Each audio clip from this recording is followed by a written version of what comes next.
Buenas, ¿qué tal amigos de clandestinos y clandestinas? Ya sabéis que podéis seguirnos en clandestina@es en nuestro canal de YouTube, que a lo mejor nos estáis escuchando, pero si nos estáis escuchando directamente, al me gusta y al seguir el canal.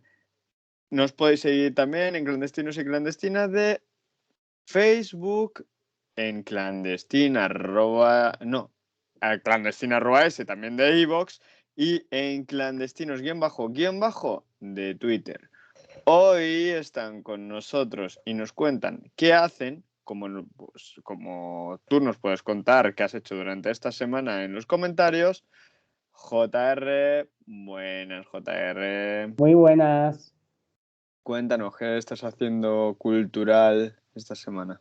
Pues estoy viendo la serie Hawks, que es una de las triunfadoras de los Emmy, de los Globos de Oro en comedia, que es una comediante de podcast a la que despiden, que tiene mucho éxito, porque se mete con un senador americano. Y la ponen a trabajar con una comediante de éxito de Las Vegas. Y está bien ahí, está interesante el tema, está gracioso.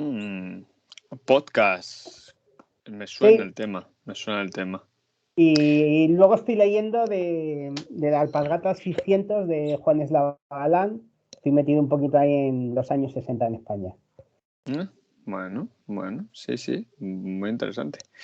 Juan Eslava Galán es uno de tus historiadores de cabecera, porque lo lees bastante. Sí, porque me gusta además que no solo habla de la historia de datos, sino que se mete con la cotidianidad de aquella época, que también me interesa mucho. Esmeralda Delgado, buenas. Muy buenas, de las Pires del Sur. Al sur. Cuéntanos un poquito qué estás haciendo en el plano cultural. Pues mira, he empezado a ver la serie de El libro de Boba Fett, que todavía no he empezado. Y continúo con la de Yellow Jacket, que como cada viernes hay un capítulo, ya nada que falta una temporada. Estoy así. Deseando que salga. Es un poquito macabra, pero es que está bastante bien la historia. Sí. ¿Y algo más? ¿O paso a Nacha? Enganchar a la banda sonora de Encanto. Que no se entiende nada. Que sí se entiende, cojones. Lo que pasa es que tú no tienes el oído acostumbrado. Bueno, pues yo soy incapaz, de verdad. ¿Qué vas a hacer un hombre que no sabe que la serie del Señor de los Anillos va a ir por Amazon Prime? Sí, oye, ya, no demos nombres. Por favor. Que por favor no diga que Cristian ha dicho nada de eso. Por favor. En Twitter ha habido un error. Nuestro CM, que no vamos a decir nombres, ha puesto que la serie del Señor de los Anillos se va a estrenar en HBO Max, cuando en realidad se va a estrenar en Amazon Prime. O sea, un desastre. Ayer estuve yo buscando, digo, a ver si ponen ya fecha o algo de esa y de la de la familia de Dragón. Y me vi, tú sabes, cómo estaba, digo, y me vi hicieron unos capítulos chiquititos que los han unificado, dura 44 o 45 minutos, de la historia de la conquista de Poniente. Está hecha por animación y con las voces del que hace de Viserys, de la que hace de la hija de los Stark. Son varios los que van narrando la historia. No eran varios. La había visto ya, pero la araña, el carbo. No, que sacan sus chistes malos, que son Es que como son tan malos. Bueno. Bueno, pues eso. ¿Y eso que está en Amazon? ¿La historia esa? Sí. Hombre, tiene que estar en HBO, ¿no? HBO.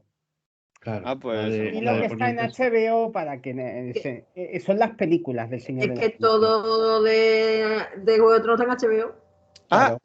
Acabando con este tema también del Señor de los Anillos, no sé si comentamos el otro día en el que hicimos sobre el mundo Tolkien, que que, ¿cómo se llama? Stanley Kubrick intentó hacer una saga también del Señor de los Anillos, o al menos una película. Sí. Y que Tolkien, que todavía vivía, se enfadó y le retiró. Es que no le pegaba a Stanley Kubrick. No es el tipo de historia de Stanley Kubrick. Vamos, en mi opinión. Bueno, Nacho Bacter, cuéntanos. Buenas, amigo. Muy buenas. Bueno, pues a ver, de leer, estoy leyendo literatura científica, lo cual eso no lo traigo. De serie y eso, pues estoy viendo, aparte del libro de Boba Fett, que eso me cae un capítulo semanal en Disney Plus. Estoy viendo la serie Futurama desde la primera temporada, porque me ha entrado la gana de entrar. Y luego una serie española que es antigua, de los 80, pero que yo la veo únicamente por el tema costumbrista, porque traen dentro de la trama, trae temas costumbristas y un poco como arqueología de cómo se hacían las series entonces, que se llama Tristeza de Amor. No sé si la conocéis, con Alfredo Landa. Pues es una serie muy cortita, entonces me permite ver el Madrid de principio de los 80. Un poco como es. Entonces está bien, lo estoy siendo así simpática y tal. Y entonces, bueno, lo estoy tomando también muy relajado porque se hace un poco cuesta arriba de ver y tal. Y luego, como habéis comentado de tema de música, pues yo las últimas bandas sonoras que he subido al iTunes, que es la plataforma que uso para escuchar música, es Los Cañones Navarrones, la banda sonora de Dimitri Tiomkin, y la banda sonora de Knives Out, la de Puñales Fuera, y la banda sonora de Batman. Yo soy muy de bandas sonoras, entonces me escucho muchas bandas sonoras.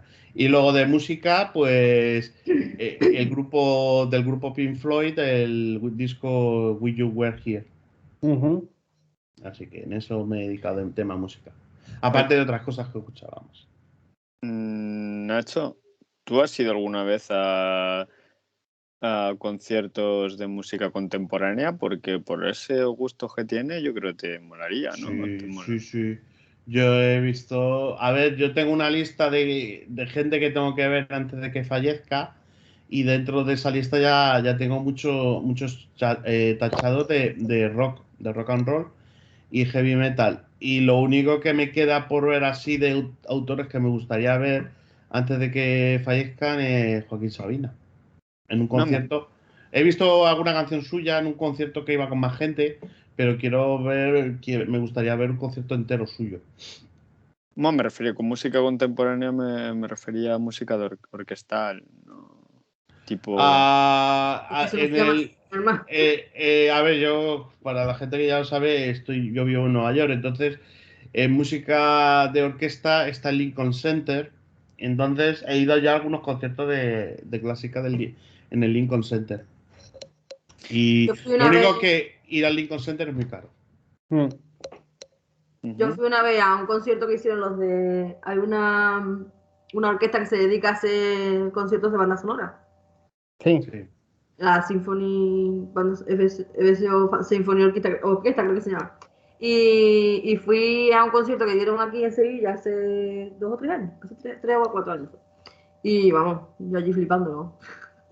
Cuando hicieron, había gente disfrazada de personajes de Star Wars. Y cuando tocaron la marcha imperial, empezaron a encender las espadas, láser y todo. Bueno, además apagaron todo el escenario y todo el teatro. Sí. Y los violines y eso tenían una tira iluminada mientras que tocaban. Qué guapo. A ver, es que una cosa es clara. Muchos de los mejores compositores de música de bandas sonoras tienen una formación muy clásica de música. Sí. Entonces, uno de ellos es John Williams. John Williams me encanta. A ver, es innovador, pero al fin y al cabo es lo que hace, coge muchos recursos de bandas sonoras. La banda sonora de la primera de la Guerra de Galaxias es básicamente coge los planetas de Holtz, que es una sinfonía, digamos, tiene una pieza por planeta y lo fusila. Y fusila sobre todo Marte y Júpiter.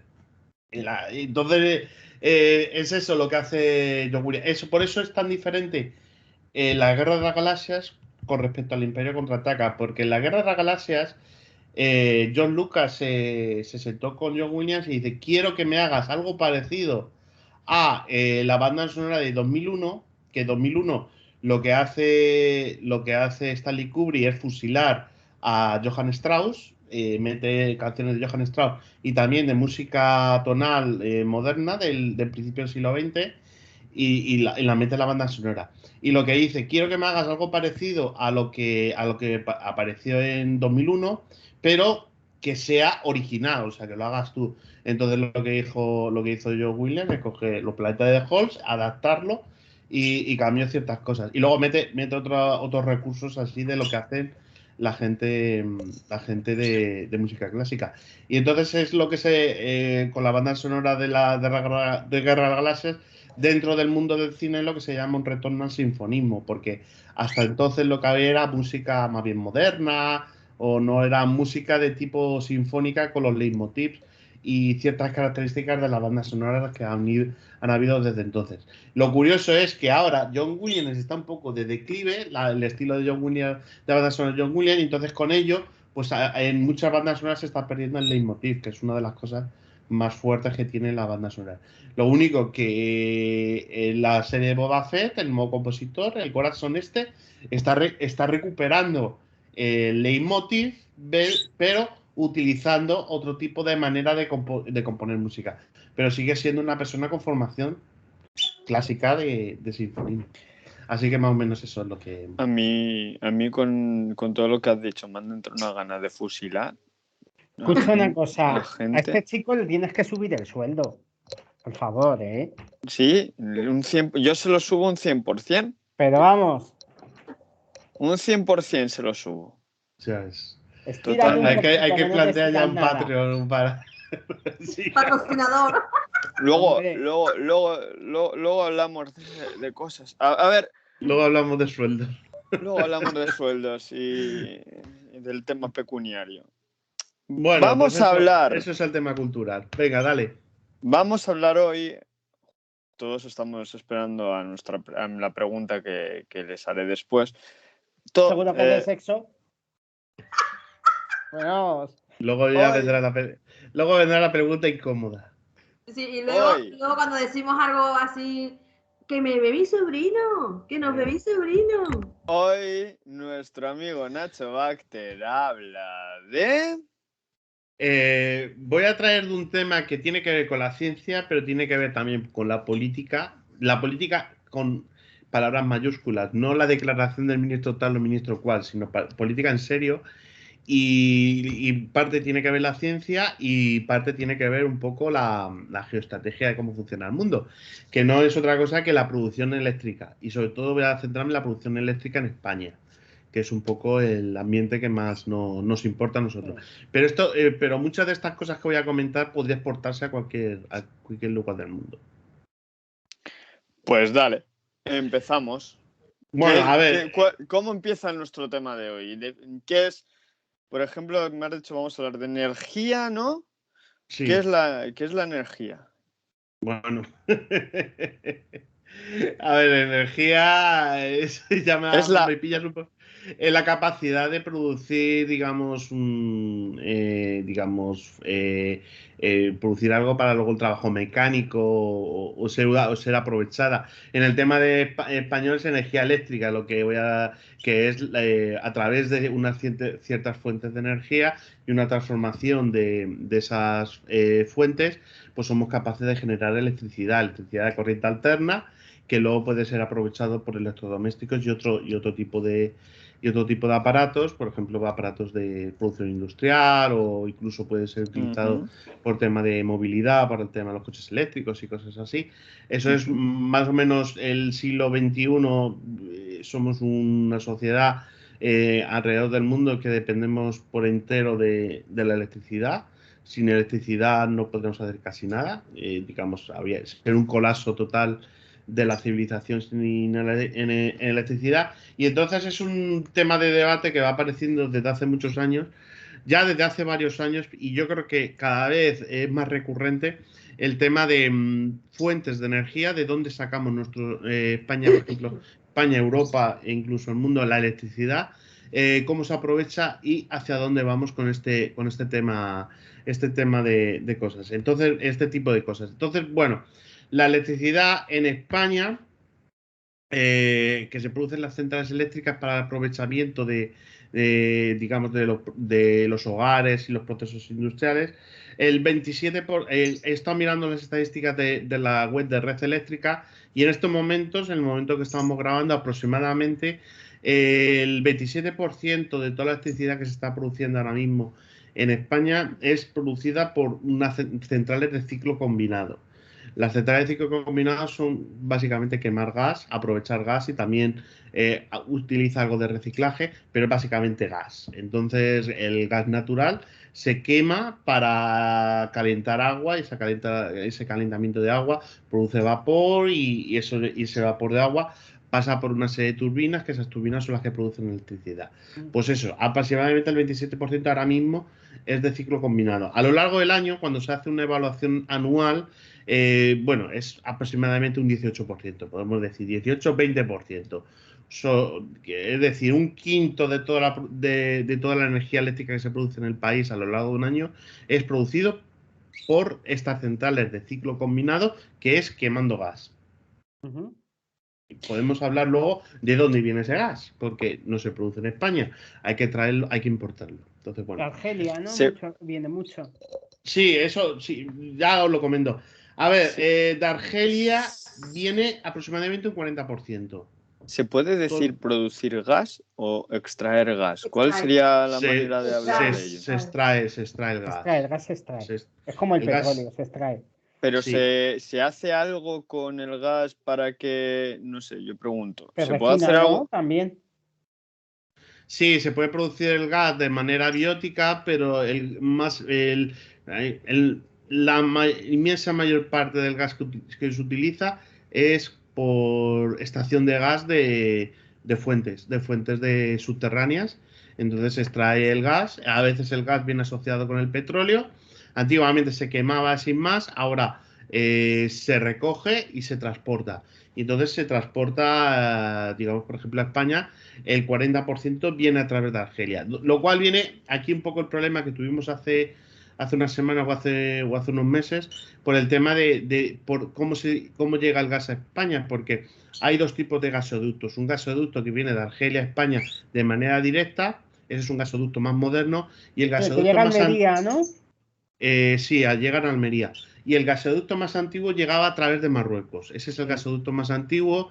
En los años 90 se empezó a construir el gasoducto más moderno directamente por Argelia sin necesidad de pasar por Marruecos. ¿Y cuál ha sido el problema? Que ahora ha habido un conflicto.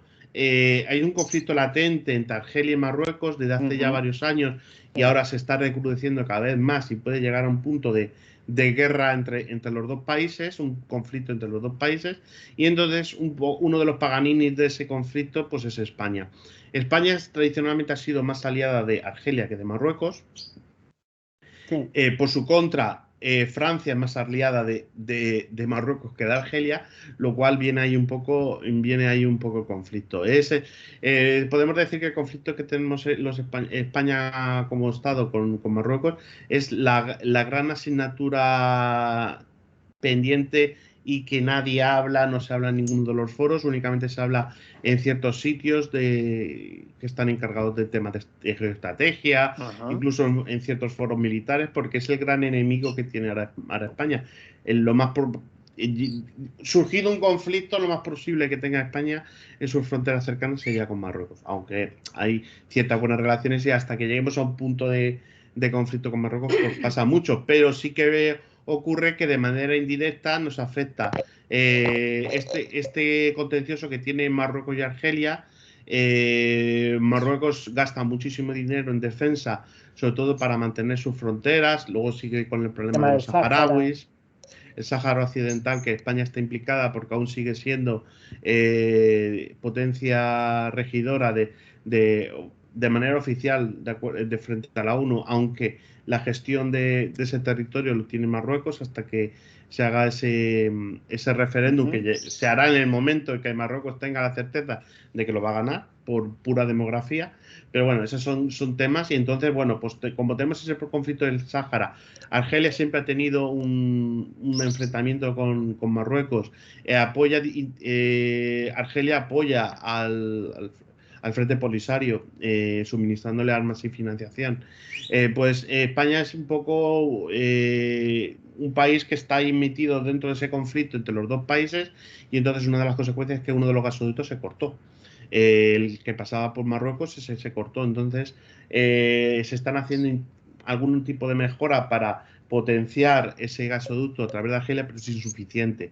Entonces hay que importar el gas por medio de barcos, de tanques de gas que lleguen al puerto de Almería, que es donde se engancha el sistema, y luego se terminará procesando, pues yo que sé, Puerto Llano, donde sea, donde tengan ahí las plantas de procesamiento, para luego esas centrales de ciclo combinado, lo cual el precio de la energía tiene que subir, porque no es lo mismo transportarlo por gasoducto que transportarlo por vía marítima. Entonces, bueno, los más pequeños, los más jóvenes no recordarán a lo mejor el conflicto de Perejil, que fue una chorrada, bueno, lo vimos con una chorrada, pero ha sido yo creo que desde, pues muy probablemente desde la separación de nuestras colonias últimas en África, el único conflicto bélico que hemos tenido dentro de nuestra frontera.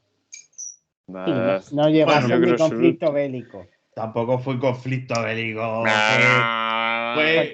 Los americanos pusieron orden a Marruecos.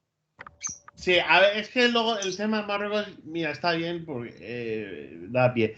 Marruecos tiene, España tiene las relaciones con España, que las tiene como las tiene. Teóricamente son buenas, pero luego, pues a nivel interno, a nivel tienen periodos más profundo, hay periodos de más o menos nos llevamos bien y hay periodos que nos llevamos mal directamente.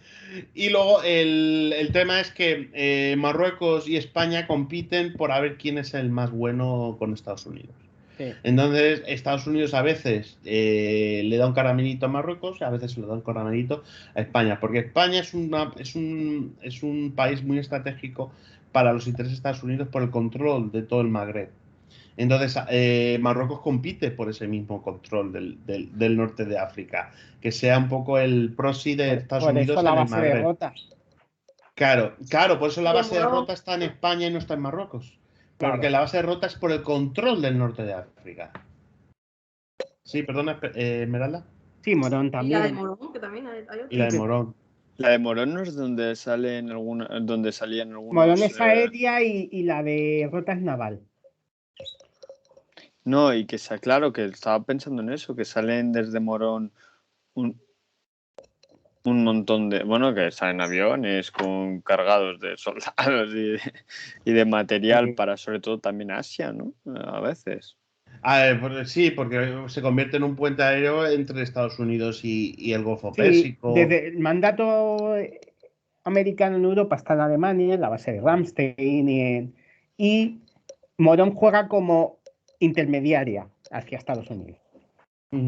Y cuando no, pues te traen a alguien infectado de ébola y esas cosas. Sí, claro. Bueno, a ver, eso ya son temas, otro tipo de temas que son más circunstanciales. La importancia de las bases de Morón y Rota, sobre todo la de Rota, es por control del norte de África. El norte de África espera la influencia de Estados Unidos. Porque otra cosa que ocurre es que, ¿qué pasa? La África subsahariana está siendo ya entrando dentro de la influencia de China. Eso, si queréis, lo podemos comentar porque tiene que ver también con este tema de la energía. Sí, bueno, España tiene muy buenas relaciones con Mali, por ejemplo. Es con un país de esos de la África subsahariana donde hay muy buenas relaciones. ¿Y quién? España con Mali. Sí, bueno, luego España, por ejemplo, cuando ocurrió lo del tema de la piratería en Somalia, pues la Marina Española siempre saca pecho como diciendo, hostia, fuimos la hostia ahí, porque es verdad que la contribución española a esos buques para proteger la Marina Mercante fue muy valorada de los foros internacionales, como, oye, mira, la Marina Española lo hizo bien. Entonces, siempre que tienen oportunidad, tú cuando hablas con alguien o cuando ves algún vídeo de un oficial del alto mando de la Marina Española, dices, joder, qué bien lo hicimos ahí, básicamente. No te lo dicen tan macarrónico, pero sí que sacan pecho como que hicieron una buena labor en la operación Atalanta. Entonces, bueno, esa es, a ver, España no está del todo mal dentro de eso. Has hablado de gasoductos y a mí me suena los gasoductos de Kazajstán y no sé si era de Kazajstán y de estos que pasan por el centro de Europa hasta llegar. Sí, los que llegan de Rusia a Alemania. Los que llegan de Rusia a Alemania. Hubo una crisis buena también ahí. Y encima con muchísimo frío y Rusia jugó un poco, que yo también lo veo normal, ¿no? Juegas con lo que tienes para conseguir tus objetivos y cumplir tus intereses, ¿no?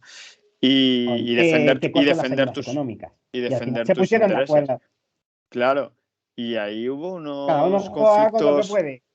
Claro, con lo de. Yo lo estoy recordando con el conflicto de Ucrania. Sí, el de Ucrania, exacto. Además fue en enero también, enero, de Crimea, Sebastopol, que, bueno, todos recordamos, yo creo que fue 2014. Entra Rusia en Crimea y después de que entre Rusia en Crimea, pues a Rusia desde la Unión Europea se le sanciona.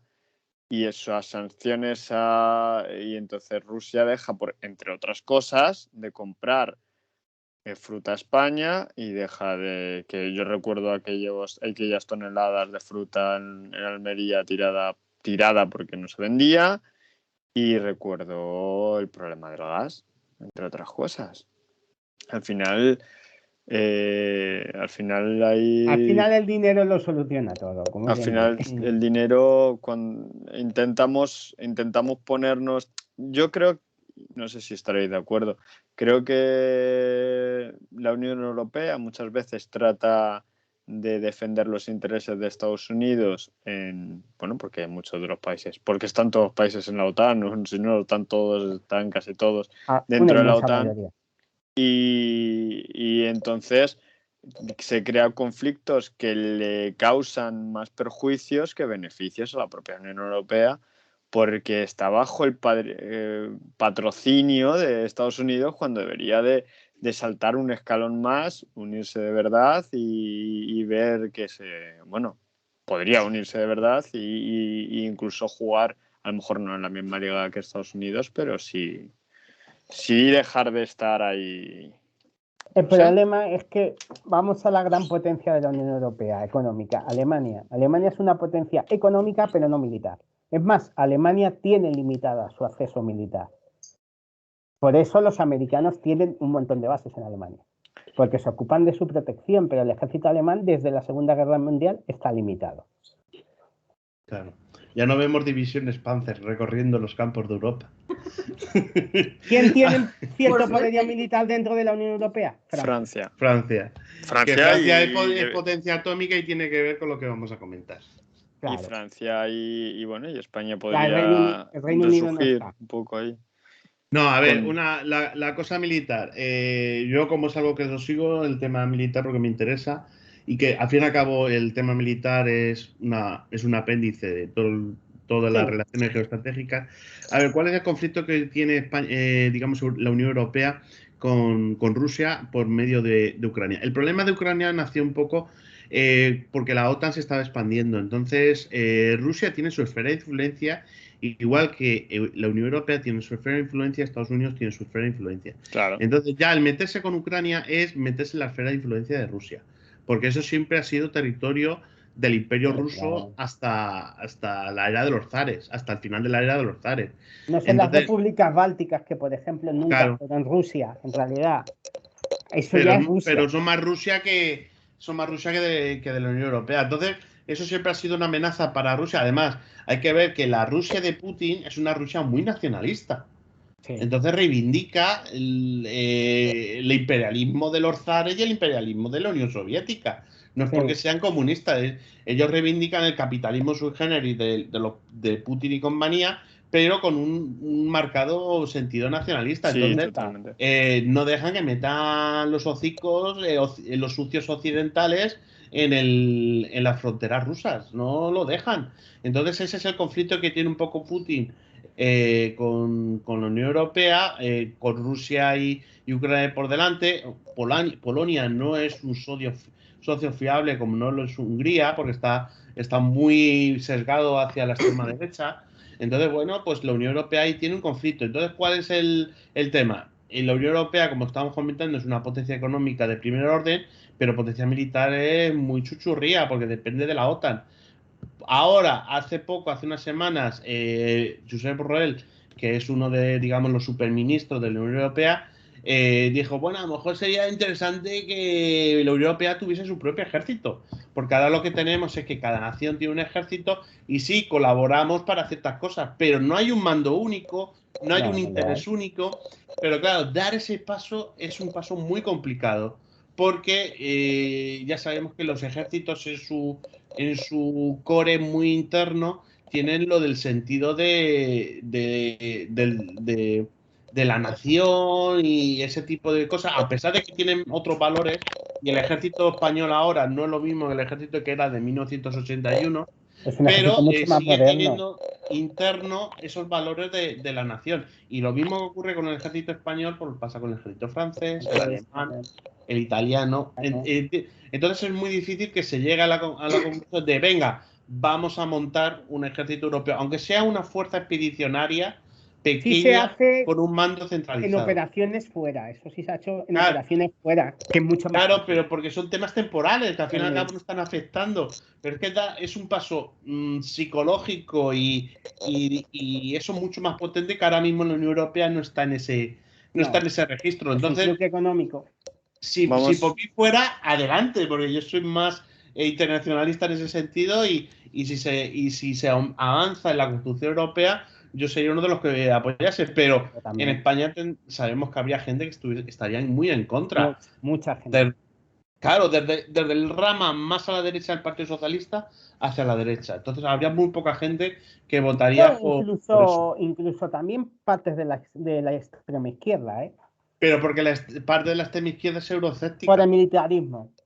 Claro, si parte de la extrema izquierda son los que quieren acabar con los ejércitos. Entonces, ahí yo, por ejemplo, en ciertos foros de la izquierda donde me muevo, soy una rara avis, porque yo sí que defiendo el papel de que los ejércitos tienen un rol. Y que es importante tener un buen ejército y que tenerlo transparente. El gran problema, una de las asignaturas pendientes que tiene España con el tema de los ejércitos es que los presupuestos generales del Estado para las Fuerzas Armadas son muy opacos, porque están muy segmentados y están muy divididos en diferentes partidas y no queda claro cuánto nos gastamos en tener nuestras propias Fuerzas Armadas. Vamos a centrar el tiro. A ver, vamos a hablar... Es política, Cristian, la energía es política y es geopolítica.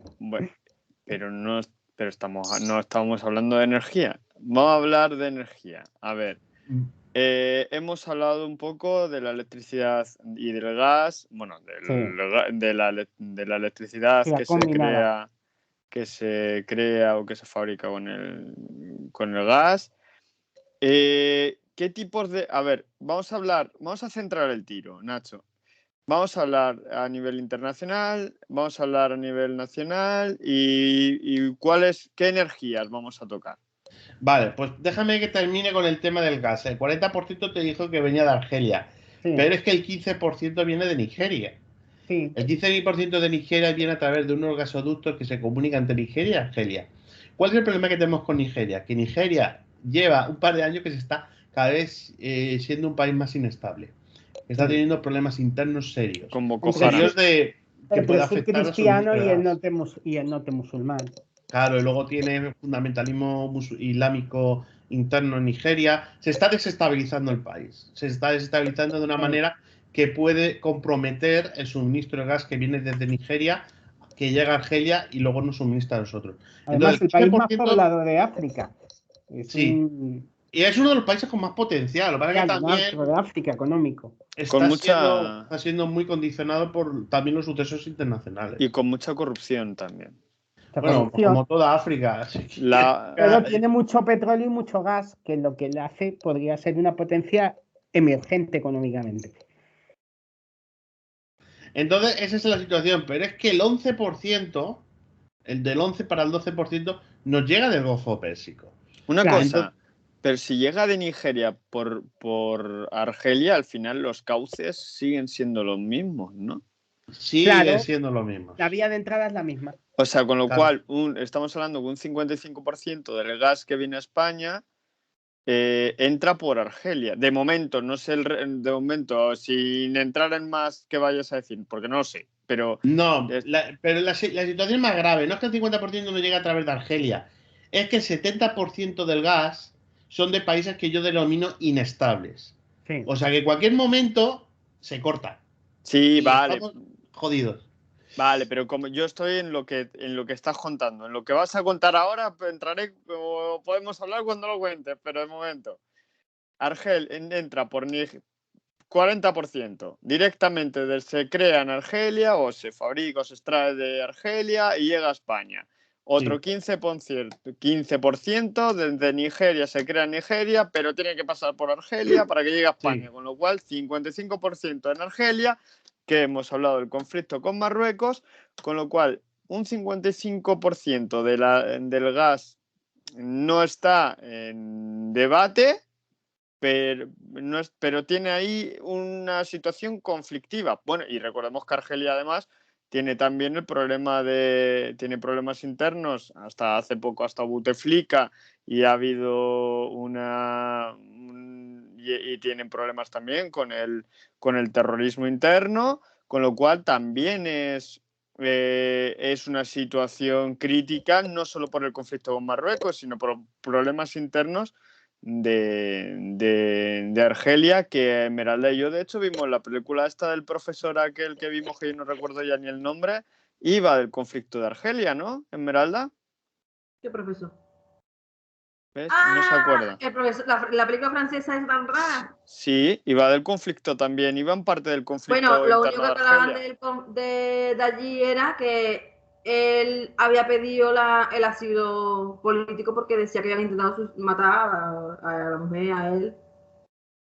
Claro. Pero no hablaban más nada del conflicto. Sí, pero claro, eso va de los 90, había un fuerte y además empezó ahí los ataques extremistas musulmanes, y o sea, un 55% inestabilidad de momento. Y ahora pero yo lo subo hasta el 70% básicamente, porque aparte de estos dos países, de Nigeria y Argelia, pues también viene del Golfo Pérsico y de otros países con los cuales en cualquier momento puede haber algún tipo de inestabilidad. ¿Y qué viene? Entonces, vía Canal de Suez, me imagino. Llegarán vía Canal de Suez, o llegarán vía otro problema. Barco. Claro, también Egipto es otro país que ahora mismo es inestable. Efectivamente. Lo que pasa es que de Egipto llega el 2%, lo que pasa es que si pasan los gasoductos por Egipto estamos igual comprometidos.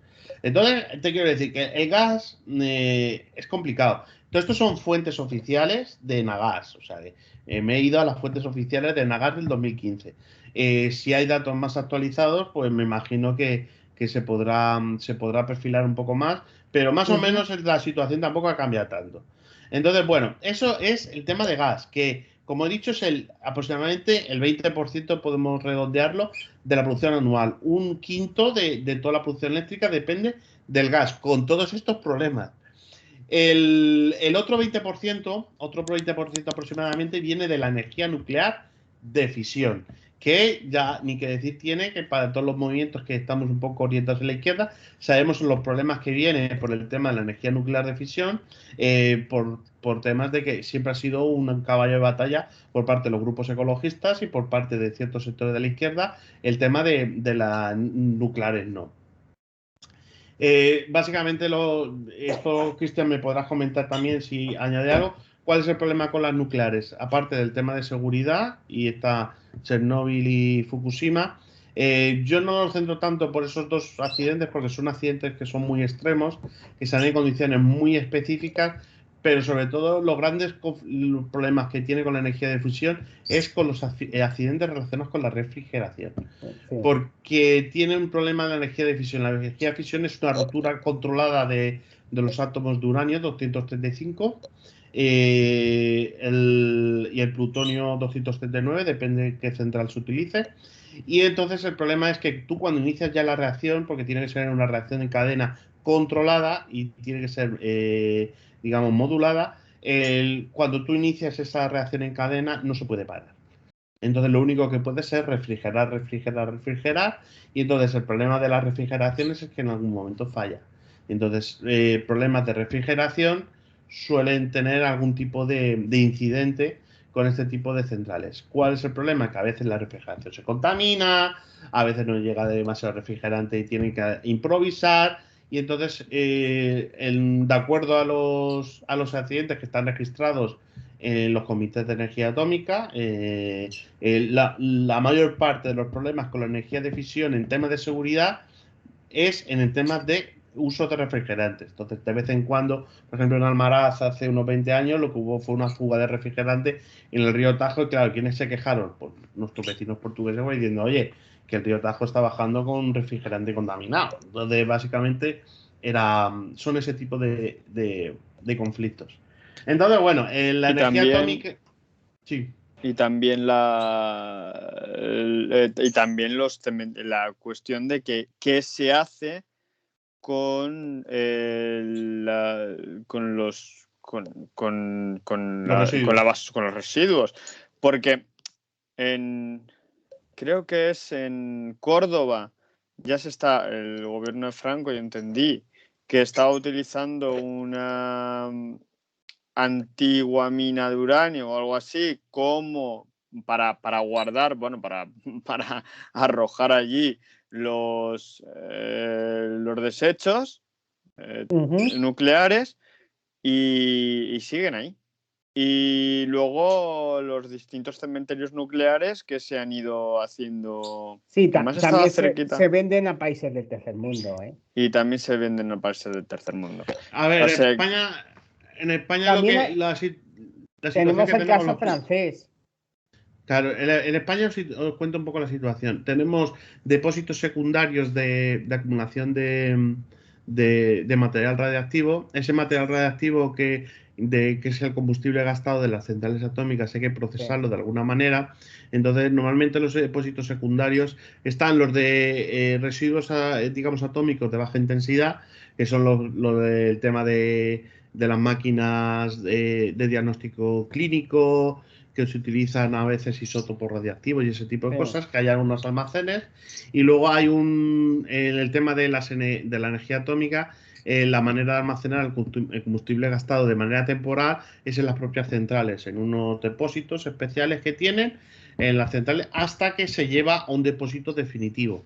En España el depósito definitivo no se encuentra, no está, hay que llevarlo a otro país. Y el país que recibe este combustible gastado es Francia, que Francia procesa todo ese combustible, luego hará lo que quiera con él y nosotros tenemos que pagar a los franceses para mantener ese combustible. Hace unos años les pagamos en verano cuando hay picos de electricidad y les compramos su energía nuclear. Le compramos la energía atómica. Porque Francia aquí es muy importante en este tema de la energía de fusión, que luego lo voy a comentar.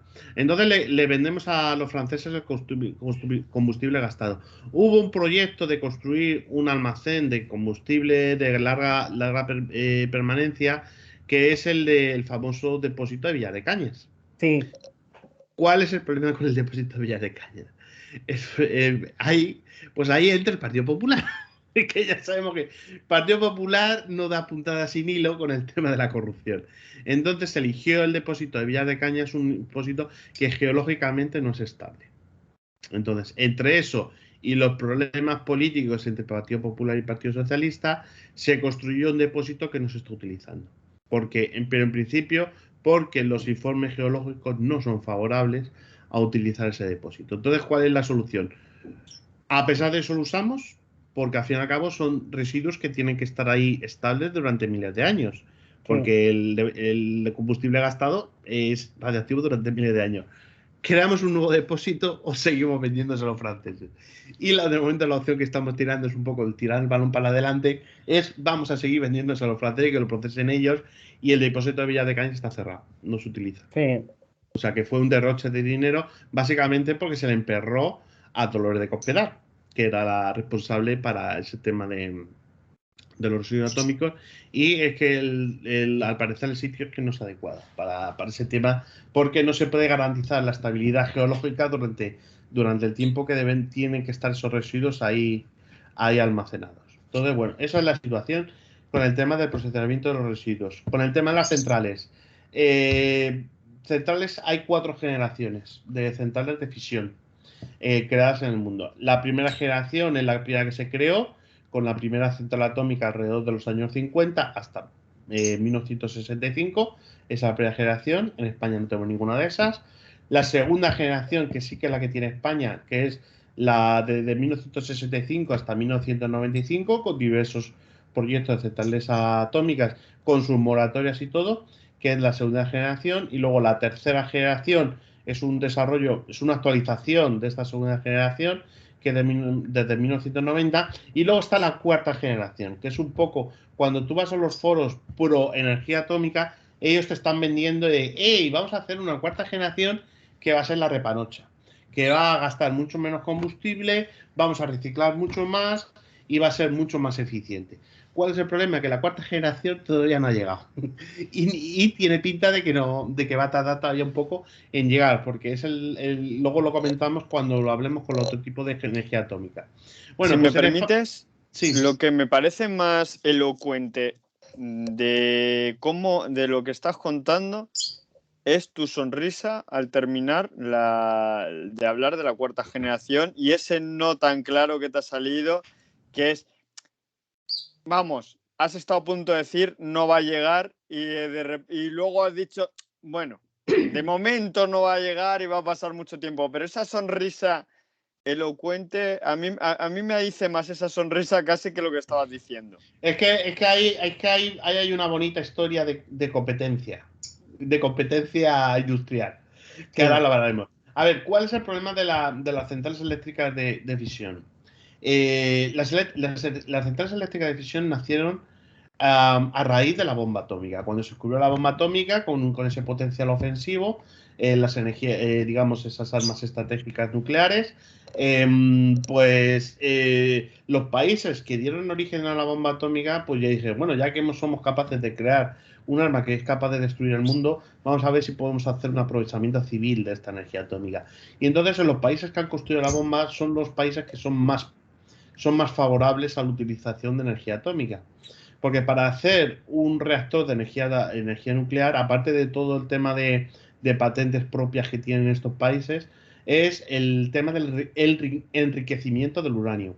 El uranio que se extrae de las minas normalmente es el uranio 235, que es un uranio que no es radiactivo. Pero dentro de ese uranio 233, dentro del uranio que no es radiactivo, hay trazas de uranio radiactivo. Entonces lo que tienes que hacer es concentrar todo ese uranio radiactivo y entonces una vez que ya lo tienes concentrado a un porcentaje, lo puedes llevar para las pastillas, se crean unas pastillas y eso son realmente el combustible de uranio.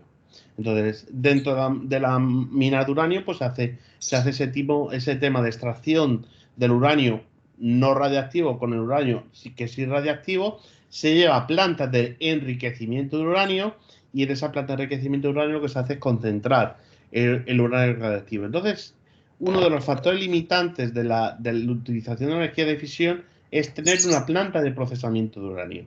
España no tiene ninguna planta de procesamiento de uranio, lo tiene que importar. ¿De dónde lo tiene que importar? Pues de alguno de los países que tiene armamento nuclear, porque son los únicos países que tienen plantas de procesamiento de uranio. No hay ningún país con planta de procesamiento de uranio que no tengan armas atómicas. Esa es la circunstancia. Para crear un arma atómica tú tienes que tener un uranio puro de más del 90%. Para una energía atómica, pues tiene que ser, para una utilización civil de energía atómica, tiene que ser menos del 10% de enriquecimiento. Pero al fin y al cabo lo tienes que enriquecer de alguna manera. Y entonces España, ¿a quién le compra combustible? sobre todo se lo compra a Estados Unidos, pero también se lo podría comprar a Francia, que son países que tienen armamento nuclear.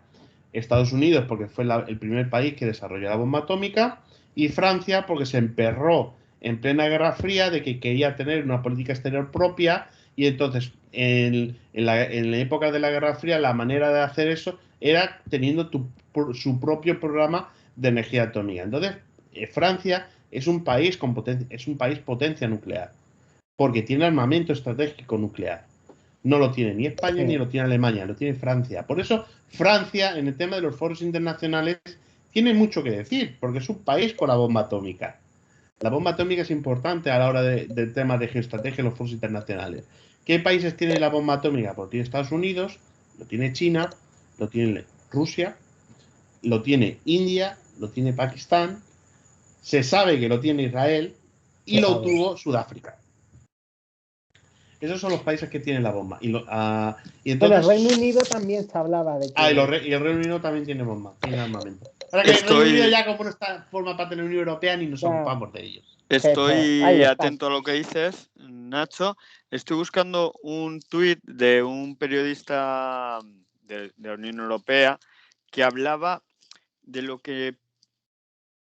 poco rentable que está saliendo las nuevas centrales nucleares, incluso para Francia, porque se está hablando de exportar el modelo a España, y entonces él dice, a ver, vamos a poner los datos encima de la mesa y no sale rentable.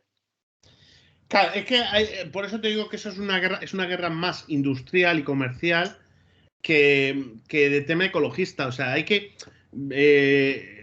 muchas veces pensamos que con este tema de la energía nuclear es más ecológico que otra cosa. Y no es ecológico. Es de propiedad intelectual e industrial. Porque ahora comento yo el siguiente tema. España tiene las centrales de segunda generación en España, pero España no tiene propiedad intelectual de ninguna de esas centrales. Y de hecho, si alguna de esas centrales, para según qué cosa, según qué componente se estropea, tienes que llamar a la casa, que la casa es Westinghouse en Estados Unidos, la empresa Westinghouse. Entonces, España no tiene capacidad para montar una central nuclear por sí sola. El tema del enriquecimiento de uranio fue uno de los conflictos del famoso proyecto Hilero que pretendía hacer Carrero Blanco. Carrero Blanco dijo, bueno, si los países más importantes son los que tienen la bomba atómica, vamos a hacer que España tenga su propia bomba atómica y se convierta en una potencia regional como es Israel. Entonces hizo ese proyecto, pero claro, en cuanto se enteraron los americanos, le cortaron las alas a los españoles. Y entonces se hizo un acuerdo diciendo, bueno, vosotros queréis energía nuclear, nosotros la damos. O vamos a proporcionar, y se montaron unas cuantas centrales de energía nuclear en España, pero digamos que la propiedad intelectual pertenece a Estados Unidos. Son diseños estadounidenses, no son diseños propios españoles. Y evidentemente lo de tener su planta de enriquecimiento de uranio española se cortó de radical. Entonces España, a pesar de que tiene minas de uranio, en realidad el uranio se tiene que procesar fuera de España, porque no está autorizado España a tener su planta de enriquecimiento de uranio. No lo era en tiempos del franquismo, porque era una dictadura, pero ahora en tiempos de democracia tampoco en cierta manera no se le permite tener ese tema de planta de enriquecimiento de uranio, porque sería meterse en un lío internacional que a España ahora mismo tampoco le interesa. Mira, y lo dice Le Figaro, Francia ya tiene 10 reactores cerrados por corrosión. Y el gobierno de Macron son el 20% de su generación, ¿eh? Y Macron prometió más, pero vamos, era lo que iban a hacer, pero ya ha reconocido el gobierno de Macron que no va a haber nuevos reactores nucleares hasta 2037. O sea, estamos hablando de 15 años. Claro, esos son de cuarta generación. Pero Francia tiene de segunda y de tercera que le siguen funcionando bien. Tiene segunda y tercera. Sí, pero ha cerrado el 20%. Su energía nuclear le hace no depender mucho del... Depende, claro, pero menos del pero gas. Pero es que ha cerrado el 20% de su producción nuclear. por corrosión. Pero de las nuevas. No se hablan de las de segunda y de las de tercera. Aquí no dice eso. Ha cerrado 10 tiene muchas centrales nucleares, muchísimas. Es que Francia es muy dependiente de la energía nuclear, básicamente sí, es su principal no fuente de energía. Aquí no dice el 20% de su producción nuclear de cuarta generación. Francia no está subiendo tanto la luz como en otros países de Europa, como en Alemania o en... Por eso, porque tiene su energía nuclear que le permite ir tirando. Claro.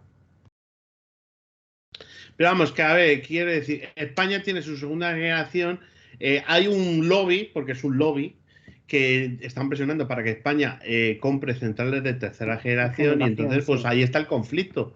Si España compra, claro, pero si compra es que no es de su propiedad, seguiría dependiendo de un tercer país, en este caso Francia. Entonces, claro, se llega a la solución de compromiso, la que has comentado, en caso de déficit, como tenemos en la parrilla conectada con el sistema francés, pues le compramos a los franceses el excedente que tengan ellos.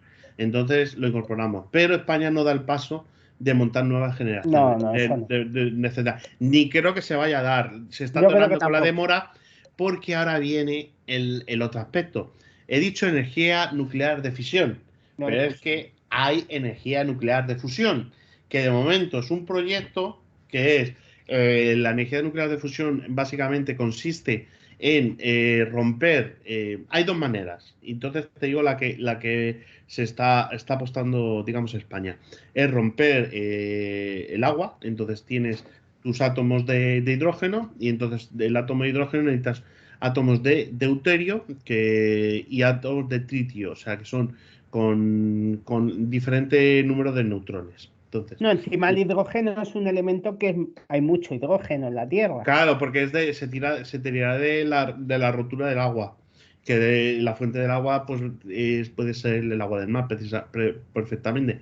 Entonces, una vez ya tienes el deuterio y el tritio, puedes montarlo en un reactor, lo calientas a 300.000 millones de grados, a más de 100 millones de grados Kelvin en concreto, y entonces con control del plasma que se genera del calentamiento de todos esos elementos, pues se puede generar energía eléctrica de manera directa. Esos son las centrales atómicas de fusión. El proceso es mucho más complejo, yo tampoco lo entiendo del todo bien, pero básicamente es eso. Entonces se hacen reactores, hay dos tipos de reactores, pero no voy a entrar en ello, pero básicamente se está investigando en uno porque es el que es más sencillo. En principio tiene ciertas ventajas que suplen los inconvenientes del otro tipo de reactor y entonces se está utilizando eso. Entonces el proyecto ITER, el famoso proyecto ITER, de la Unión Europea, son reactores de fusión. Entonces es investigación de fusión, investigación en el tema de plasmas, investigación en el tema de láseres y tiene una cierta ventaja. Entonces, para mí, la mayor ventaja que tiene la energía atómica de fusión es que sí que tiene botón de parada.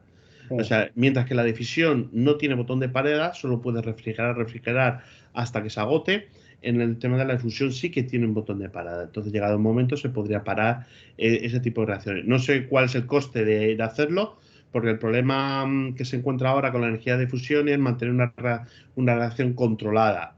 Ahora mismo están en una carrera de a ver quién es el que hace la reacción de fusión más larga. Entonces, cada vez va saliendo la noticia, pues ahora los chinos han llegado a los 2 minutos.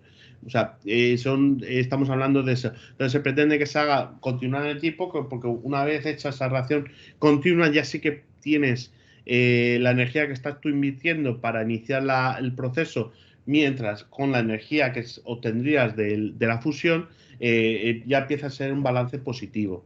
Entonces ese es el objetivo. Ahora Pero mismo está muy verde todavía, ¿no? De manera experimental ya hay alguna central en Estados Unidos, en California, que ya tienen balance positivo de energía. Lo único que como no está conectado a la parrilla, pues no se verte a la red eléctrica estadounidense. Pero como es experimental, pues están haciendo diferentes ensayos, pero en algunos ensayos ya están obteniendo un balance positivo de energía eléctrica. Entonces aquí es donde viene el conflicto. A ver, esto es como todo. Tú para vender un producto tienes que prometer algo. Entonces, los que son del lobby de la energía atómica de fusión te están prometiendo resultados positivos para ya montar energías de fusión a partir del 2035. Entonces, a partir del 2035 garantizamos que se podrán montar energías atómicas de fusión. Hemos comentado antes que energía atómica de fisión de cuarta generación, que es la apuesta de Francia, dice 2037, como ha dicho hoy Cristian. Empieza a haber un conflicto entre los de la energía atómica de fisión de cuarta generación y los de energía atómica de fusión. Y aquí es donde entran los países.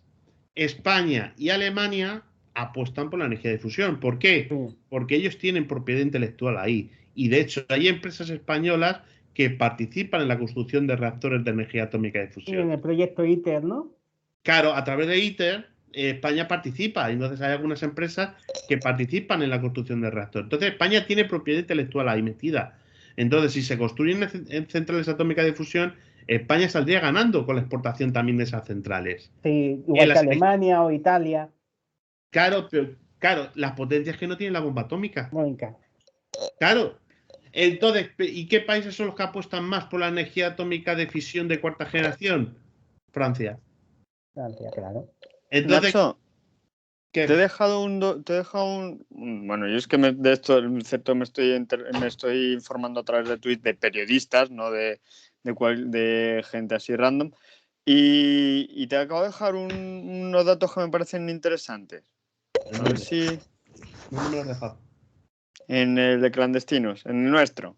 Ah, en el grupo, vale. Claro, no tengo abierto yo WhatsApp. Yo tampoco lo tenía abierto.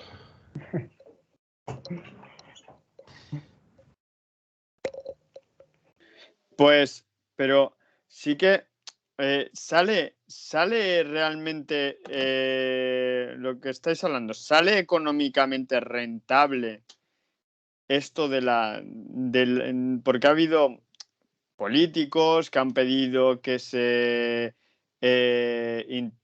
establezca, han puesto como ejemplo, por ejemplo, a los países del norte de Europa, a los países nórdicos, y realmente en los países nórdicos no se está utilizando la energía a ver, nuclear. Los países nórdicos tienen una cosa, y es que Noruega es una potencia de petróleo. De petróleo.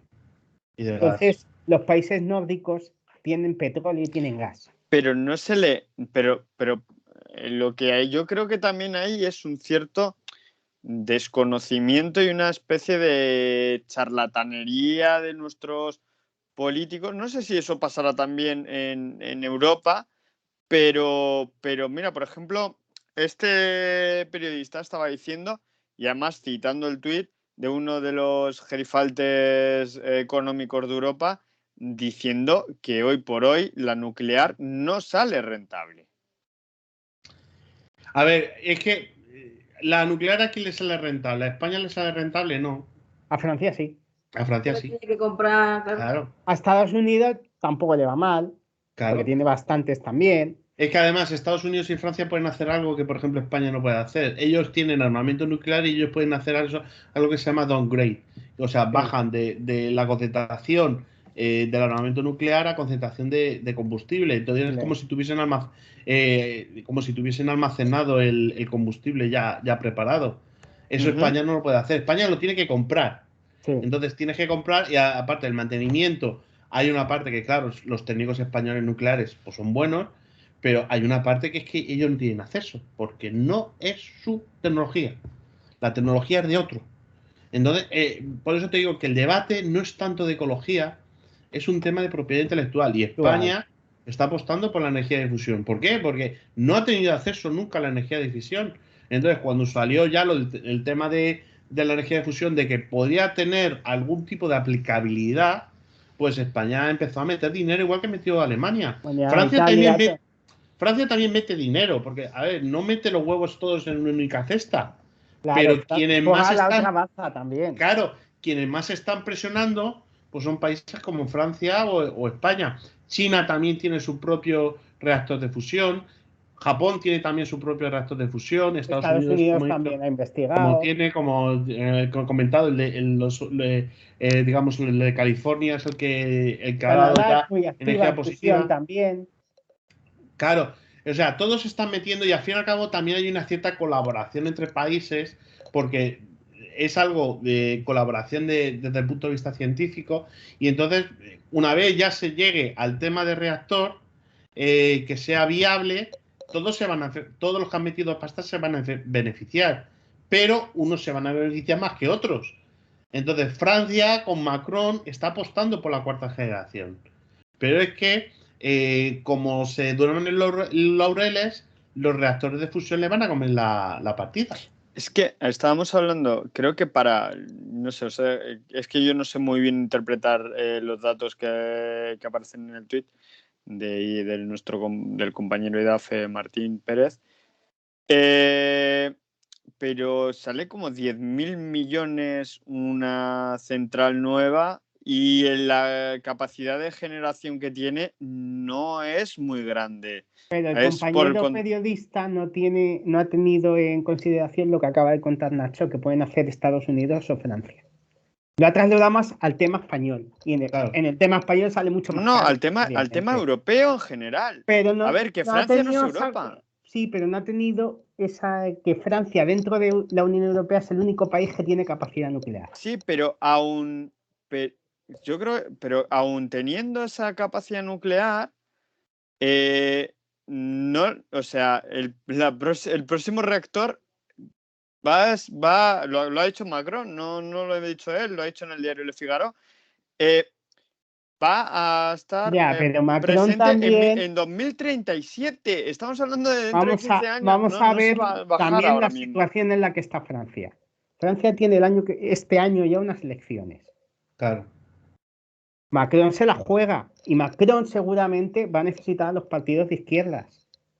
Pero que sí, que me parece muy bien. Si puede decir, no, pues no vamos a hacerlo. No, si Macron te va a decir sí lo vamos a hacer, porque además Macron apuesta por la...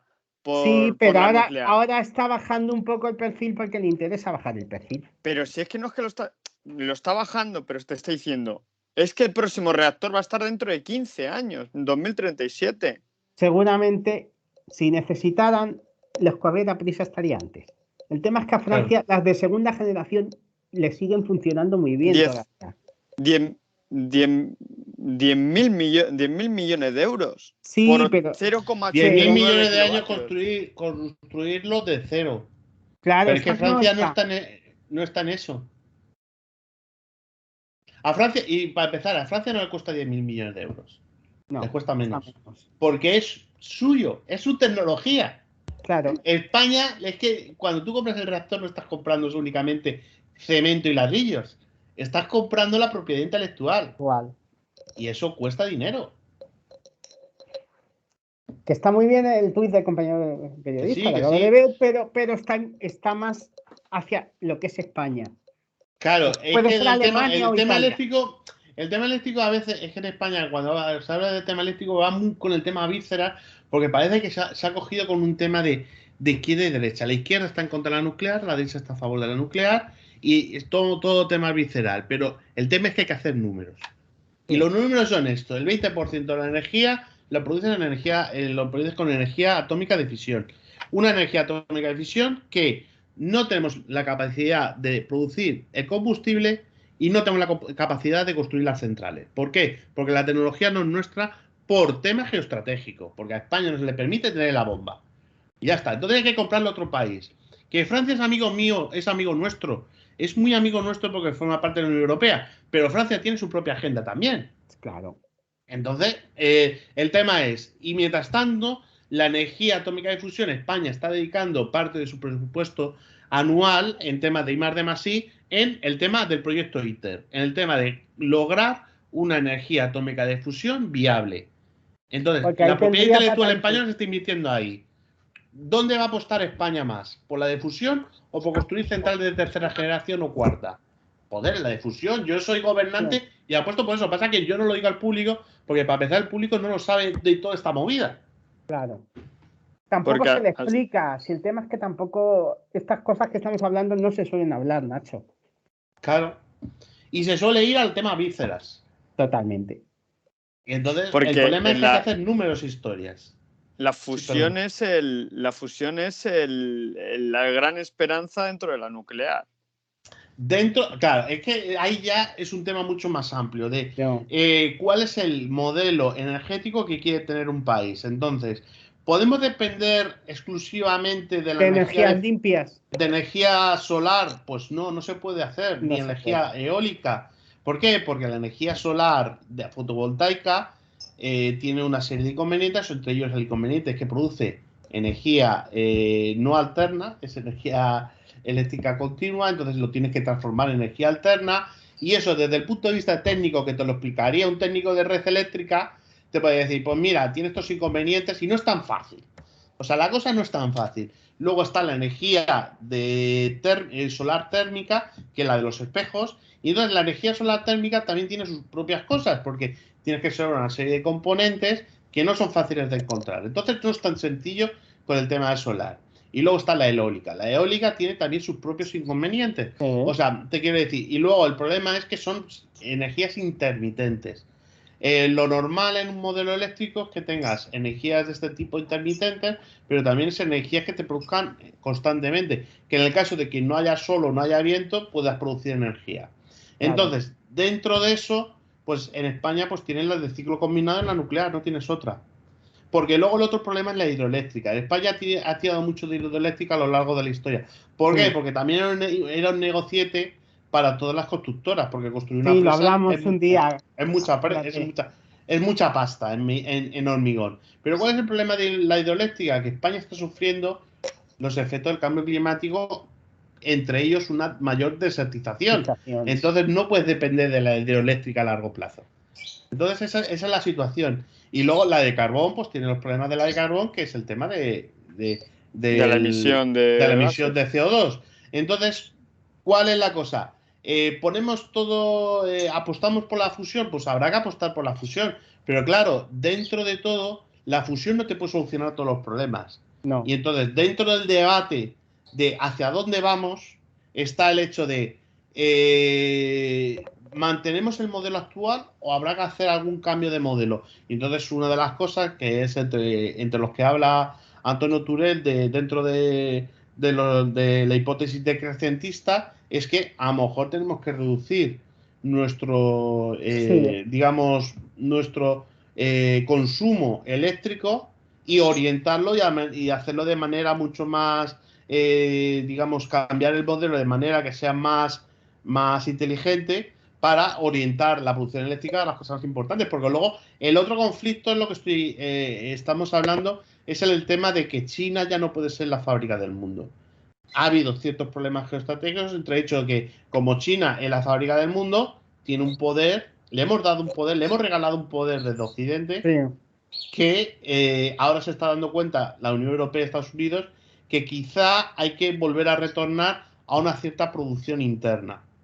Entonces, ese cambio de paradigma de que a lo mejor tenemos que empezar a hacer fábricas en la vieja Europa trae consigo de que va a haber un mayor consumo de energía. Y tienes que crear plantas para hacer que te pueda absorber ese mayor consumo de energía para tener una mayor producción industrial. Si quieres reindustrializarte, necesitas energía. Claro, entonces es un debate mucho más complejo del que se habla normalmente. Claro, que llegas a Twitter y va con todo el tema de vísceras. Estos ecologistas, no, es un tema de ecología mucho más complejo que todo esto, y entre ellos está el tema de lo que comento, de la propiedad intelectual y el conflicto industrial, que ya lo hay, que ya aparece en ciertas... Si la gente investiga y bucea en ciertos medios, ya empieza los del lobby de fusión empiezan a vender la moto. De esto va a ser la hostia. Sí. Comprarnos. Entonces esto es lo que hay. Y luego está la energía maremotriz, que es la más bonita de todos, porque a mí que generar energía del movimiento de las mareas me parece precioso. No sé no sé cuál el ecologista problema será. En España. No, las mareas en el Mediterráneo son muy pequeñas, porque el Mediterráneo es prácticamente un mar cerrado. Yo no estoy hablando. ¿Dónde se puede? En el Atlántico. Pero tampoco. Esmeralda, un segundo. ¿Ha pedido? No, si es el gato. ¡Gato! ¿Cómo se llama el gato? Fígaro. Fígaro. Un saludo para Fígaro. Y luego Ya está está aquí detrás y todo. habrá que ver a ver si los gatos también sirven para generar energía eléctrica. Oye, con la no te ruedecita. metas con Fígaro, ¿eh? Y luego- Para hacerlo asado. Está bueno. No, el gran problema de la maremotriz es la corrosión. También. Acaba con ella. De hecho, bueno, de todas maneras, como el tema de la energía, estoy diciendo que es un tema que es de moda y que va a adquirir cada vez mayor peso porque los problemas van a seguir ahí y van a ir a más, porque el escenario geoestratégico internacional está cambiando para peor. Y entonces los problemas de energía y de suministro de energía van a cambiar, van a ir a peor, sobre todo para la Unión Europea. Entonces se están haciendo avances también en la energía maremotriz, pero lo que comentamos, que es que ninguna energía es una panacea. Ninguna energía, vamos a decir, se va a sustituir todo por este tipo de energía. Sino va a ser una combinación de todas. Va a ser una combinación de todas. Y el tema es de que se van a empezar, yo creo que van a empezar a meter mucho más pasta. Francia, me imagino que para su cuarta generación y digamos y el resto de la Unión Europea pues para el tema de la energía de fusión porque es que yo lo que estoy viendo es una brecha que va a haber ahí una década o 2 décadas en la que lo vamos a pasar realmente mal con el tema de la energía. Y además, a mí una cosa que habéis hablado desde China como fabricante de productos para todo el mundo, ya se vio, por ejemplo, con el material quirúrgico y con el material con los respiradores, por ejemplo, durante el principio de la pandemia.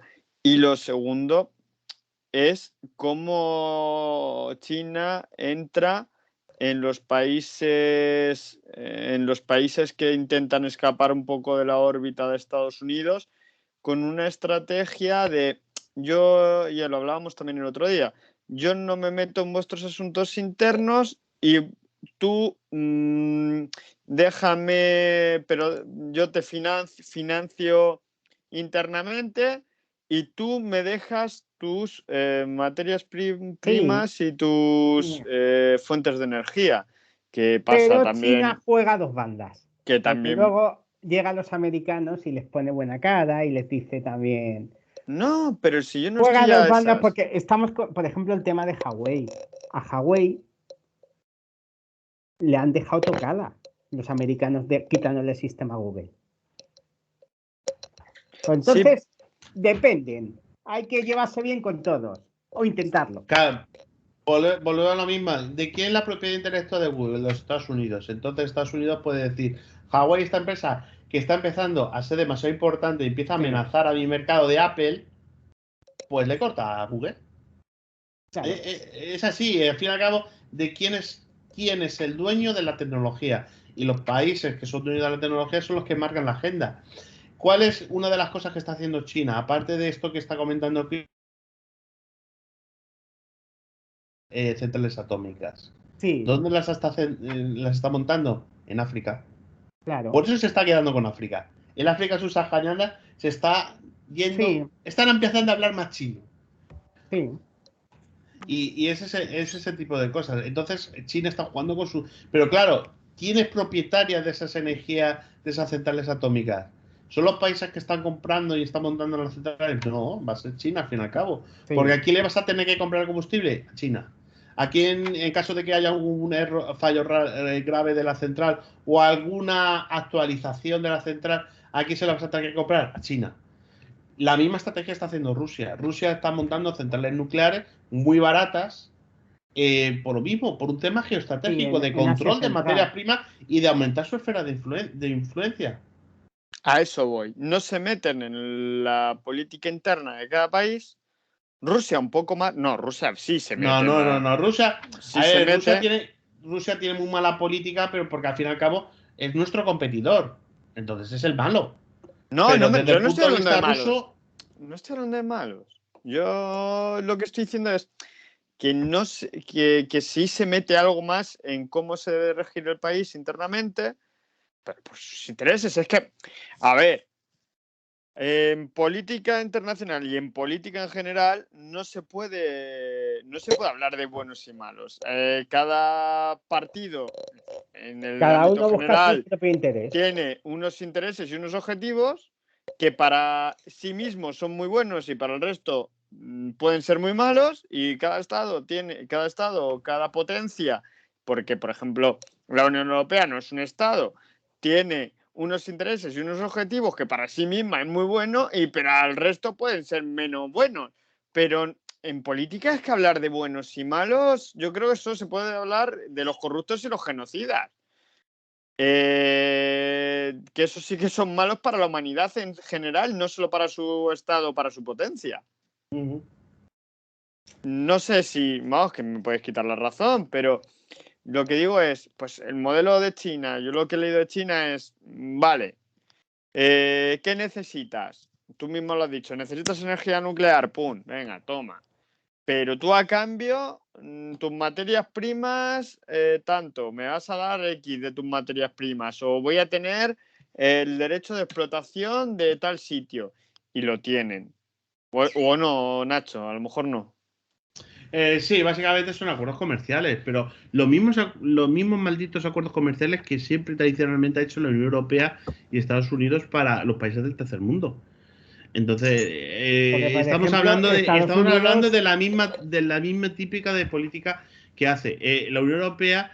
No se mete en los asuntos internos, bueno, hasta cierto punto, pero hacen lo mismo. China no se mete hasta cierto punto. Claro. En el momento que vean peligro de que el gobierno de ese país en el que tiene firmado el acuerdo puede cambiar y puede peligrar el acuerdo, pues se meterá. Pero vamos a hablar de extractivismo también, ¿o no? Las materias primas que sirven para yo qué sé, uranio no se encuentra en todo el mundo, ¿no? Y hay países que en algunos momentos de su historia impulsa el extractivismo de materias primas y en otros momentos no. Y precisamente ese concepto que ha dicho Jaime me interesa también. ¿En qué momento la potencia que es dueña, o que es más que dueña, tiene los derechos de explotación de esas materias primas, es en el momento que ve, como Javi muy bien ha dicho, que se ve peligrar su dominio sobre o la llegada de estas extracciones? Pues ha pasado en Brasil con Estados Unidos, ha pasado también en Argentina, en cuanto se ven en peligro, pues bueno, usan su influencia, incluso su poder armamentístico. El tema de Kazajstán que has comentado con Rusia. Yo creo que también eso va más en el palo de que Rusia está viendo, bueno, no voy a terminar la otra cosa que está diciendo, pues utilizan para cambiar el gobierno y les importa muy poco a estos garantes de la democracia que el siguiente gobierno sea demócrata o no, y podemos ver a Pinochet en Chile o al brasileño que ahora mismo no me acuerdo cómo se llamaba. Bolsonaro.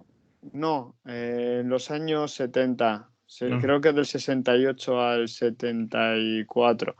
Creo que recordar. Sí, Branco. Sí, ya sé que dices. Branco, creo que se llamaba. O Videla. O los de que siempre hablamos de este país. Joder, no me voy a acordar.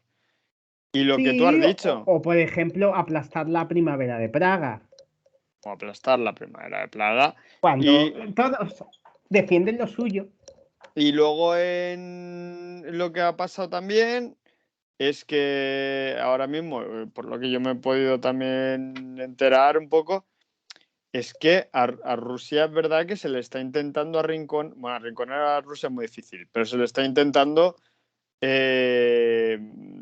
ir minando su área de influencia, que también hemos hablado de áreas de influencia, ¿no? Es una potencia regional, bueno, antes lo era mundial, y tiene potencia para volver a serlo. A Rusia le pasa lo contrario que a Alemania.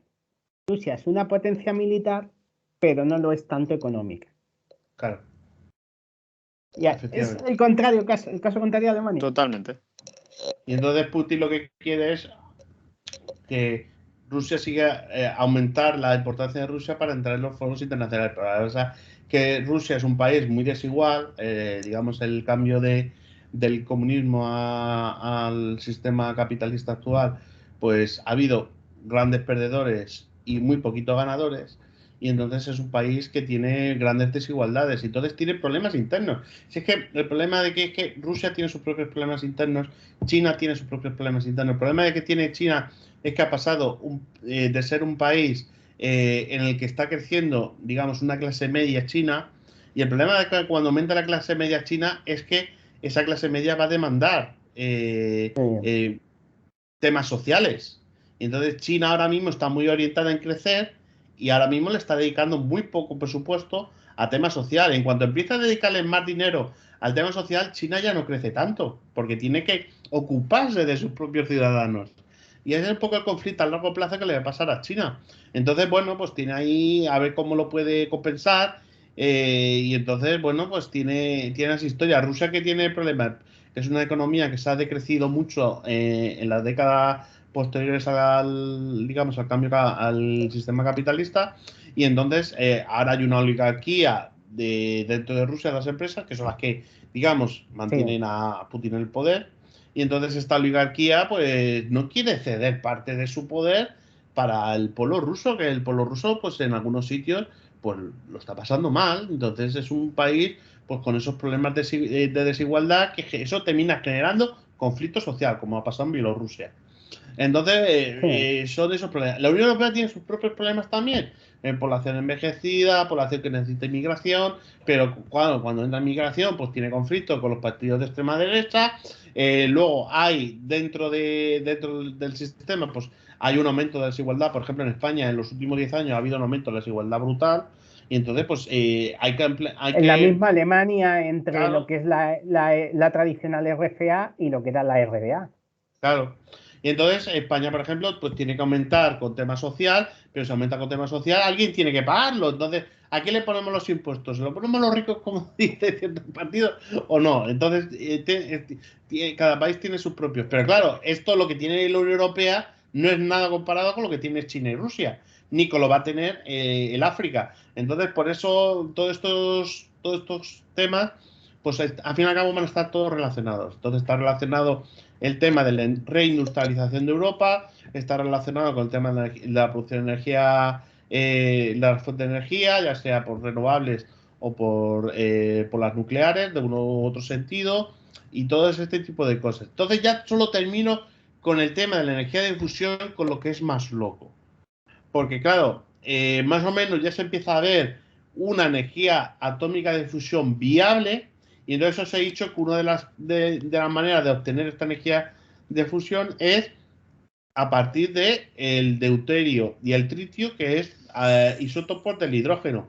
Pero es que la otra manera de obtener energía atómica de fusión es con la combinación de helio 3 y deuterio, que es del hidrógeno. El deuterio es lo más abundante que hay en el tema de hidrógeno. Entonces, y helio también hay bastante helio, ¿no? Sí, también... pero el helio no hay tanto helio en el mundo. No hay tanto. Helio 3 no hay. Donde hay mucho helio 3 es en la Luna. Claro. Entonces, ahora veremos el plan loco que tienen algunos. Nuestra colonia, genios, ¿no? Nuestro satélite. Entonces, el plan loco que tienen algunos genios de Silicon Valley, que parecen genios sacados de cómics, que son genios malignos o de una película de James Bond, es, claro, como está empezando a también modernizarse mucho el tema de los viajes los viajes al espacio, pues dicen, ya tengo el plan, montamos minas en la Luna, donde extraemos el helio 3, lo llevamos a la Tierra y montamos centrales de energía atómica de fusión en la Tierra. Entonces aquí es donde está aquí el plan maligno de todos estos genios de Eso Silicon Valley. Es muy de la peli No mires arriba, ¿eh? No, es más de la peli. ¿Habéis visto la de Moon? ¿La película Moon? Sí. Pues la película Moon, no destripo nada, el argumento, digamos, la sinopsis de la película empieza porque hay una mina en la Luna para extraer helio 3. Sí. La La base lunar en realidad es una mina de estación de helio 3. Entonces, hay una compañía privada que se dedica a extraer helio 3 y que es transportado a la Tierra. Y ese helio 3 se utiliza para las centrales de la energía atómica de fusión. Pues bueno, teóricamente sería viable. Lo que pasa es que yo creo que si te pones a hacer números me parece muy loco. Lo que pasa es que la gente de Silicon Valley son a veces todo con esta mentalidad de genios malignos de película James Bond. Entonces, eso es otra de las posibilidades de energía atómica. Evidentemente, los estados están apostando por obtener el tritium y el deuterio del hidrógeno, no por el helio 3. A ver, lo primero, decir que nuestra compañera Esmeralda se ha tenido que ausentar. Sí. Adiós, Esmeralda. Yo ya he terminado, ¿eh? Esto ya ha acabado, ya si quieres haz tu pregunta. Ah, bueno, que vale. Y la semana que viene hablaremos del gobierno. La semana de... No, a ver, yo quería rematar que sí. con esto de la luna, que todo el mundo sabe que la luna va a terminar convirtiéndose en un parque de atracciones. Claro, como dice Futurama. Sí, claro. Somos balleneros, llevamos Y vamos a acabar en una nave ahí todos gordos buscando otro planeta como en la peli de Up. No, de Wall-E. La peli de Wall-E. De Wall-E, sí. Igual.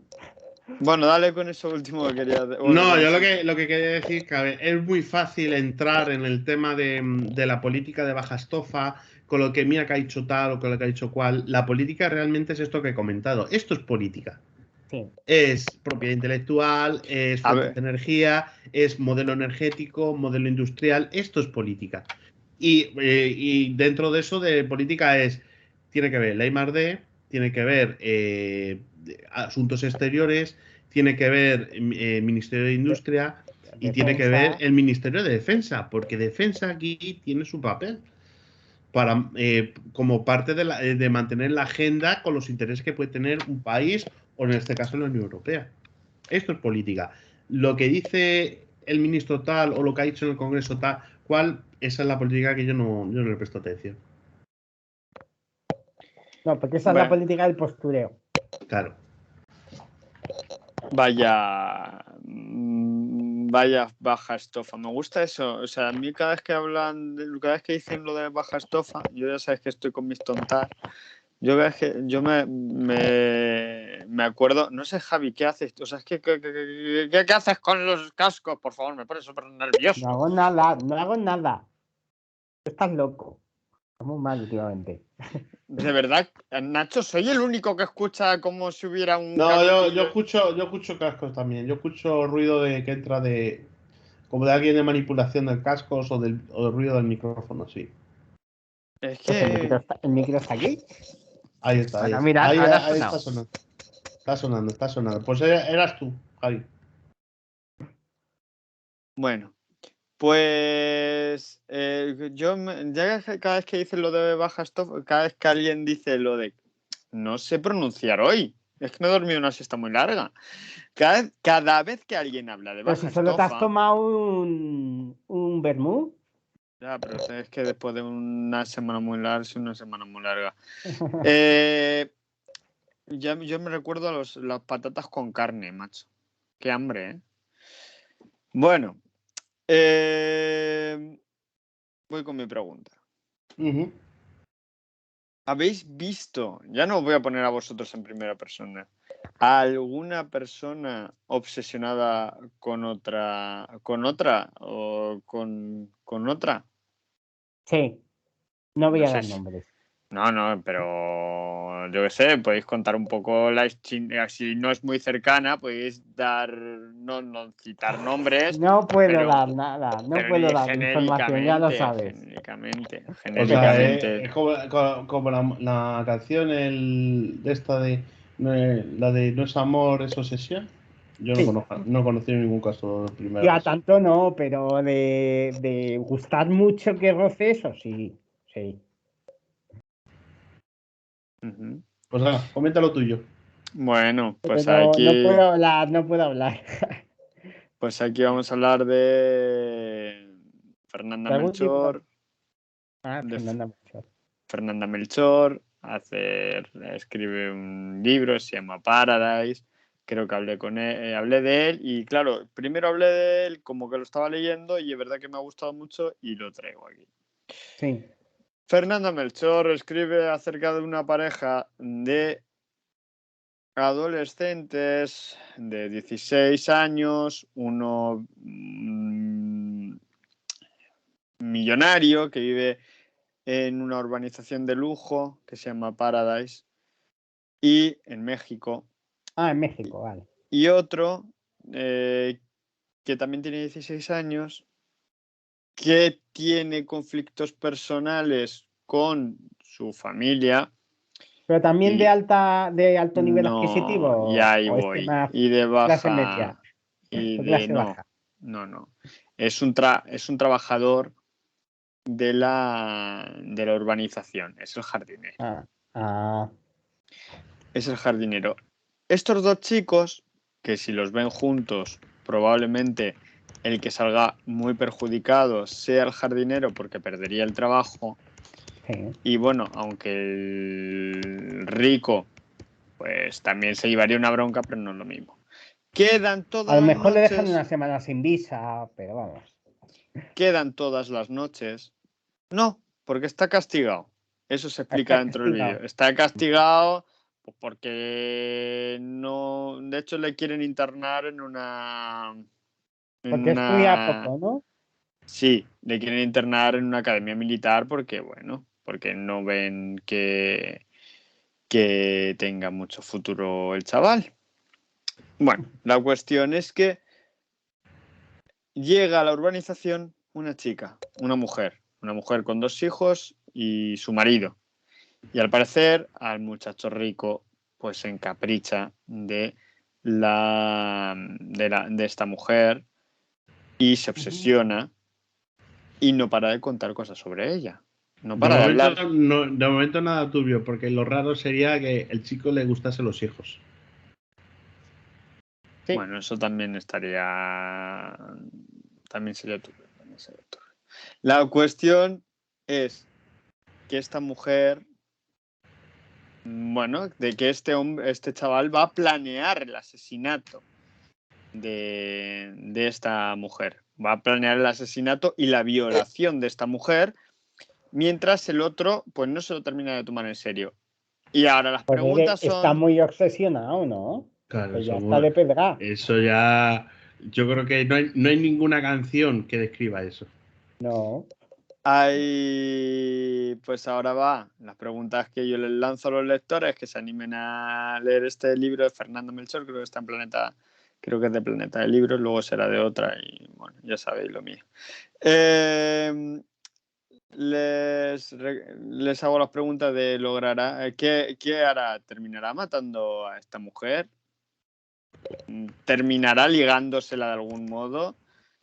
Bueno, Fernanda Melchor lo que sí que hace es un recorrido, tiene una capacidad enorme para detectar el tipo de lenguaje. ¿Pero está basada en hechos reales o no? No. Oye, generacional y también por clases. O sea, no es lo mismo que hable alguien de la alta sociedad o como diría Calamaro, alta sociedad, que alguien trabajador y también por edades. Y luego capta muy bien los tipos de dialectos mexicanos. Yo me lo he pasado, no es muy larga, es muy cortita la novela, me lo he pasado muy bien leyéndola y espero que si alguien me escucha y se atreve con ella, pues que nos deje comentarios o si alguien ya la ha leído y quiere decir, oye, pues a mí me ha gustado o a mí no, pues bueno, estaremos receptivos a esos comentarios. Y sin más... Es un poco Criadas y Señoras, la serie de... Sí. Es ese rollo. Pero sí. Lo que pasa es que estoy más obsesionado. Está muy mal el chaval. Tiene ciertos toques de... A mí me recuerda mucho la descripción del personaje a Ignatius Reilly. ¿Qué? Ignatius, ¿no? ¿El qué? El humorista, ¿no? No. Ignatius Riley es el protagonista de La Conjura de los Necios. No, sí, no lo he leído. Es uno de los... Tenía que hablar de Ignatius, que es que a colación de eso he leído una entrevista de Ignatius esta semana hablando de problemas mentales y de temas también de esos relacionados con la cabeza. Por eso te digo que... Yo es que no soporto a Ignatius Farraiz. Ese es Ignatius Farraiz y es que de verdad que no le soporto. O sea, perdona si me escuchas, Ignatius, no nada personal tuyo. Yo a lo mejor yo te conozco, charlamos algún día tomando una cerveza y me cae muy bien. El tipo de humor que tiene me sacó de una sala, por ejemplo. ¿Te acuerdas en aquella...? Estaba contigo yo en el y festival me de sacó series, porque me puso enfermo y no sé, no me gustó nada. No me gustó nada. Bueno, Ignatius, yo creo que tiene el público que o lo amas o lo odias. Sí. También le pasa a Broncano. Sí, es igual, le pasa lo mismo. Pero yo, es que yo soy más de que entonces. Sí, yo también. Y sigo su filosofía del sudapollismo, o sea que me da igual todo. Pues recomiendo su podcast, que hace un contrapodcast de hora 25, que está muy bien, si no lo has escuchado, sí, Nacho. hora 20 y pico, sí. Pues nada, muchísimas gracias, JR. Gracias a vosotros. Muchísimas gracias, Esmeralda. No, que se ha ido. Muchísimas gracias, me ha encantado el tema. Espero, bueno, ya te tocará otra vez, Nacho. Sí, otro ya a ver si en algún otro momento pues traigo pues, más temas de energía y ciencia, que más o menos lo que está todo muy relacionado ahora mismo. A mí me ha encantado. Y luego pues otro Sí, tema mola muchísimo. con la ciencia también lo traigo. ¿Y a vosotros? ¿Qué os vamos a decir? Pues como hemos dicho al principio, dale a me gusta al vídeo o sigue el canal de clandestin @s en iVoox y en YouTube. Clandestinos y clandestinas en Facebook y clandestinos__ en Twitter. A ver si creamos algo que, bueno, va a ser más complicado porque no tenemos tampoco muchos seguidores, pero para que tengamos un poco más de feedback directo e incluso que puedan elegir temas. De momento nos pueden dejar comentarios en el canal de YouTube y los responderemos encantados. Y que nos podéis, oye, que queremos que habléis, ya sabéis, cine, series, historia, ciencia y lo que quiera que me prepare yo, pues que me lo podéis decir por nuestras redes sociales y nosotros pues podemos crear algo así, podemos hablar algo chulo de lo que nos pidáis, por ejemplo, algo chulo de ciencia. Aquí están saltando puñales. Un saludo y hasta la próxima. Hasta el próximo, clandestinos. Chao. Adiós.